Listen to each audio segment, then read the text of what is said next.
This test is called Houston Plica, and it is a test to check the integrity of the plica and also if there's an irritation to it, an inflammation of the plica band.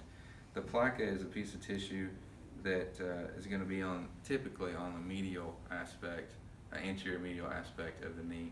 Occasionally someone will have a plica on the anterior lateral side as well. Not everyone has a plica. These are supposed to kind of flatten out in fetal development, but sometimes they don't flatten the way that they're supposed to, and you won't know that you have one until they get irritated. The plica can get irritated from being hit, from landing on your knee. If your patella is overly unstable, then it can kind of rub on the plica at times. But to test the plica, we're going to get them in a 90-90 position. The hip is at 90, the knee is at 90. We're going to internally rotate their lower leg. Okay? And this is really similar to the starting point of your McMurray's test. The only difference is with this test, we're trying to place our fingertips over the aspect of the plica.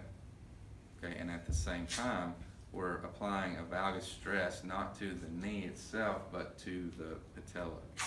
So if we apply pressure to the patella to try to give it a valgus stress, moving it to the medial aspect, we're going to cause it to rub slightly on the plica and irritate it when we do this test, and that would let us know that there's a problem with the plica.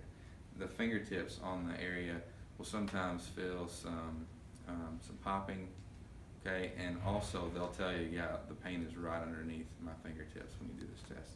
So you get them in this internally rotated position, fingertips on the plica, valgus stress on the patella, and as you get them in this position, then you're slowly extending the knee.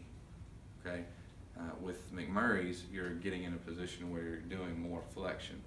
With Houston Plica, you're actually going from this position to an extended position, and that's the test. Now he's actually got some popping with that, but since he hasn't been complaining about knee issues, it's probably just because I'm overly stressing the plica and the patella at this point. But that's the test.